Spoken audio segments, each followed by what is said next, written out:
NEET NCERT revision series का आज पहला चैप्टर शुरू करने जा रहे हैं, जो कि है फोटोसिंथेसिस इन हायर प्लांट। तो हम क्या करेंगे कि एनसीईआरटी का एक टॉपिक पढ़ेंगे, उसके बाद कोई एनसीईआरटी स्टैंडर्ड बुक से, एनसीईआरटी बेस्ड स्टैंडर्ड बुक से उस टॉपिक से रिलेटेड क्वेश्चन सॉल्व करेंगे, और चैप्टर की एंड में, यानी कि एक चैप्टर जब ख़त्म होगा उसके एंड में हम प्रीवियस ईयर क्वेश्चन लगाएंगे उस चैप्टर से रिलेटेड। तो हमारा उस चैप्टर कंप्लीट हो जाएगा। तो चलो शुरू करते हैं। Photosynthesis in higher plant. All animals including human beings depend on plant for their food. Have you ever wondered from higher plant get their food? Green plants, in fact, have to make, or rather synthesize, the food they need, and all other organisms depend on them for their food. The green plants make, or rather synthesize, their food they need through photosynthesis, and are therefore called autotrophs. You have already learned that the autotrophic nutrition is found only in plants, and all other organisms that depend on the green plants for food are heterotrophs. Green plants carry out photosynthesis, a physicochemical process by which they use light energy to derive the synthesis of organic compound. Ultimately, all living forms on Earth depend on sunlight for energy. The use of energy from sunlight by plants doing photosynthesis is the basis of life on Earth. Photosynthesis is important due to two reasons. It is the primary source of all food on Earth, and it is also responsible for the release of oxygen into atmosphere for green plant. Have you ever thought what would happen if there were no oxygen to breathe?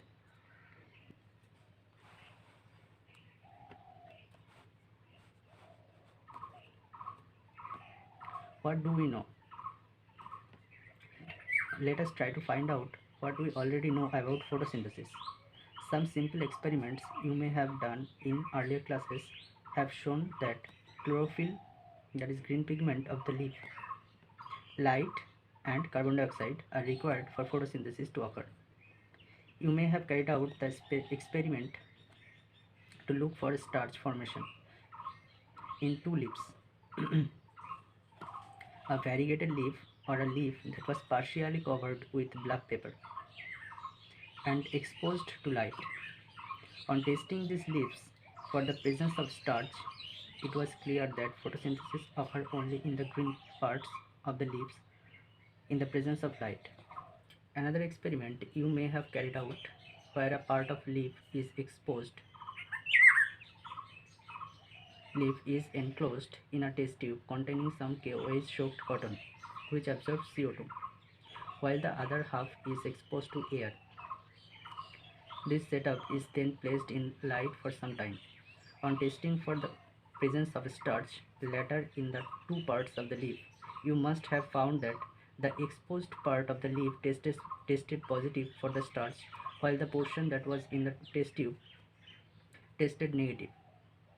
This showed that CO2 was required for the photosynthesis. Can you explain how this conclusion could be drawn?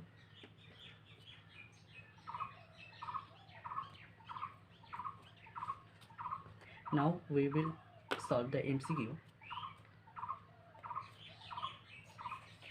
from a standard NCERT based MCQ book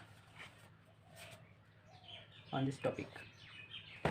Synthesis of complex organic substances from simple inorganic raw materials in the presence of sunlight and chlorophyll is called as dash, which is a dash process. Photosynthesis and anabolic, photosynthesis and catabolic, respiration, anabolic, respiration and catabolic. तो इसका answer है option A, photosynthesis and anabolic. आपकी जानकारी के लिए ये बता दूं कि एनाबोलिक प्रोसेस क्या होता है। एनाबोलिक प्रोसेस वो प्रोसेस है जिसमें कोई ऑर्गेनिज्म का ड्राई वेट इंक्रीज करता है। Next question. Which one of the following correctly depicts the biochemical reaction for photosynthesis? तो वीडियो को पॉज करो और ट्राई करो इसमें से कौन सा आंसर सही हो सकता है.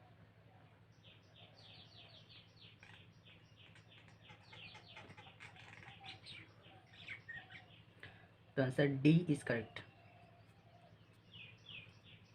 6CO2 + 12H2O सनलाइट के प्रेजेंस में क्लोरोफिल की हेल्प में C6H12O6 यानी कि ग्लूकोज, 6O2 एंड 6H2O ये ऑक्सीजन रिलीज कर जाएगा इन्वायरमेंट पे. Moles half leaf experiment proves that dash is essential for photosynthesis to take place. Chlorophyll, CO2, light, H2O.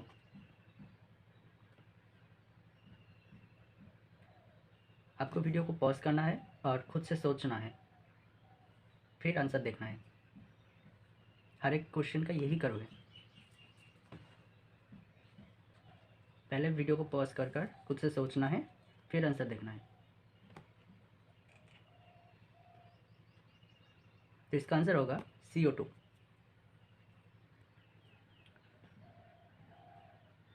13.2 ये जो टॉपिक्स है ये है early experiments. It is interesting to learn about दो simple experiments that lead to the gradual development in our understanding of photosynthesis. Joseph Priestley in 1770 performed a series of experiments that revealed the essential role of air in the growth of green plants. Priestley, you may recall, discovered oxygen in 1774. ये important है. Priestley observed that a candle burning in a closed space, a bell jar, soon gets extinguished.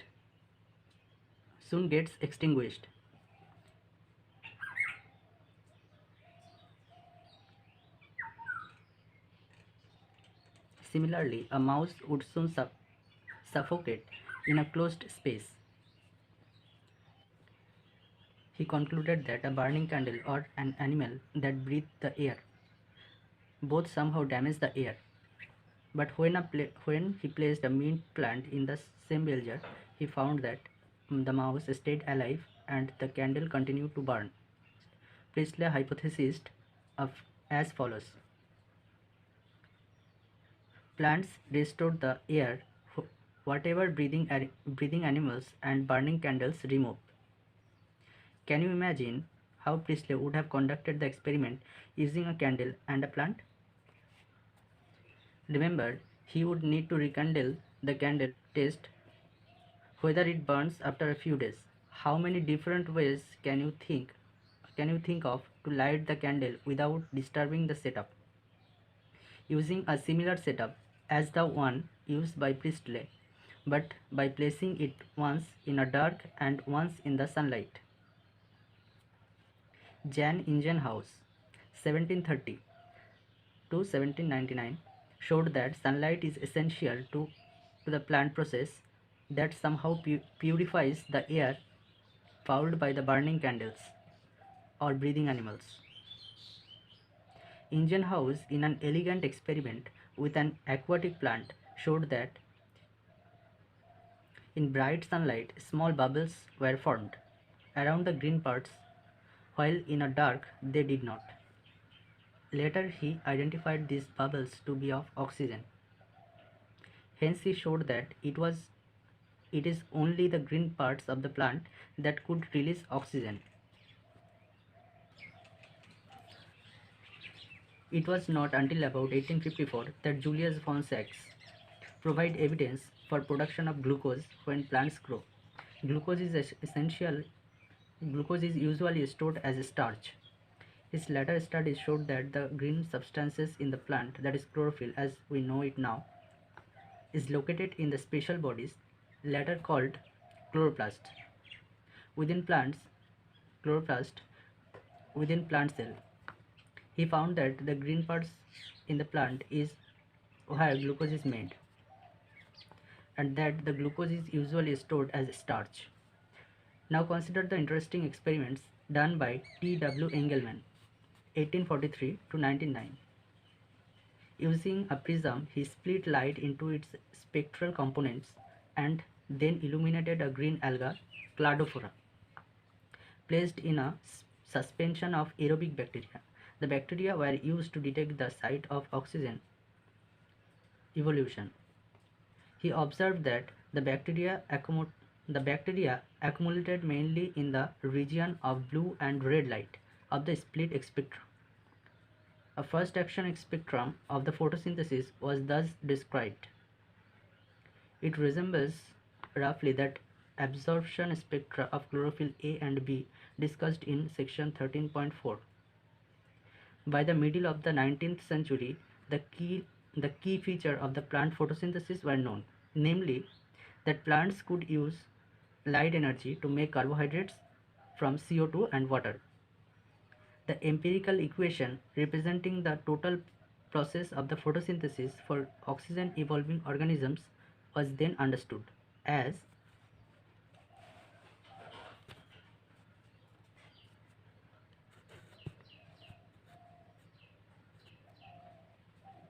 CO2 plus H2O light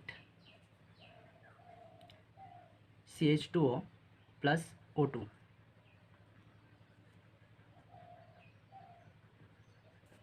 Where CH2O represents a carbohydrate, that is glucose, a 6-carbon sugar. A milestone contribution to the understanding of photosynthesis was that made by a microbiologist, Cornelius van Niel, 1897 to 1985. 1897 to 1985, who based on his studies of purple and green bacteria, demonstrated that photosynthesis is essentially a light-dependent reaction in which hydrogen from a suitable oxidizable compound reduces carbon dioxide to carbohydrate. This can be expressed by 2H2A plus CO2 light 2A plus CH2O plus H2O. In green plants, H2O is the hydrogen donor and is oxidized to oxygen. Some organisms do not release oxygen during photosynthesis, when H2S instead is the hydrogen donor for purple and green sulfur bacteria. The oxidation product is sulfur or sulfate, depending on the organism, and not oxygen. Hence, he inferred that the oxygen evolved by the green plant comes from H2O, not from carbon dioxide. This was later proved by using radioisotopic techniques. The correct equation that would represent the overall process of the photosynthesis is therefore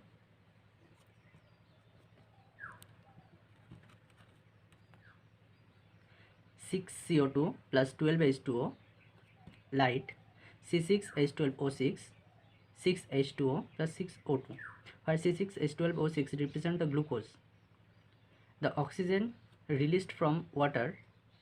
It was proved using radioisotopic techniques. Note that this is not a single reaction but description of a multi-step process called photosynthesis. Can you explain why 12 molecules of water as substrate are used given above?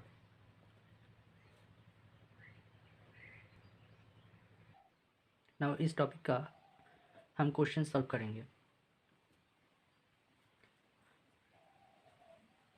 Who demonstrated that green plants purify the foul air produced by breathing animals and burning candles? Priestley, Ingenhousz, Sachs and Engelmann. Option A, Priestley. Which of the following scientists conclude by his experiments that green plant part play a role in purifying the noxious air only in the presence of sunlight?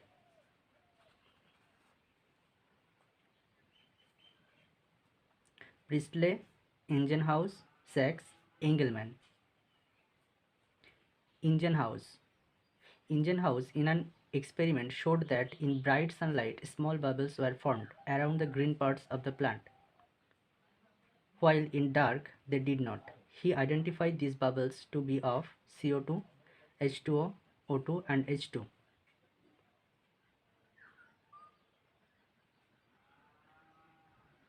O2, who, who provided the evidence that glucose is formed during photosynthesis and is then stored in the form of starch. Sachs, Engelmann, Van Niel, Blackman.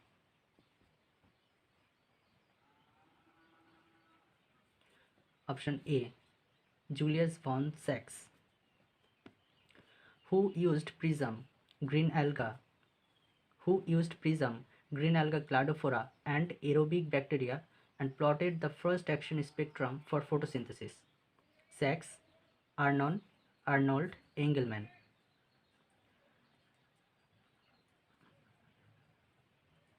Option D, Engelmann, who, after conducting experiments on purple and green sulfur bacteria, inferred that oxygen evolved during photosynthesis comes from H2O, not from CO2.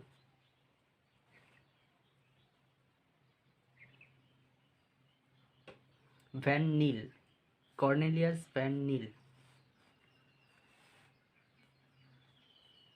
Which one of the following equations suggests that oxygen released during photosynthesis comes from water?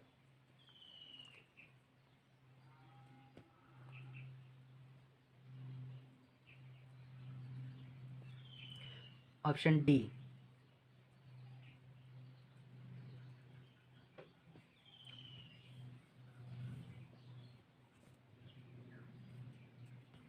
Six CO2 plus 12 H2O, 18. This is heavy oxygen. 6 O2, 18. 6 C6H12O6 plus 6 H2O. This showed that this oxygen comes from this H2O.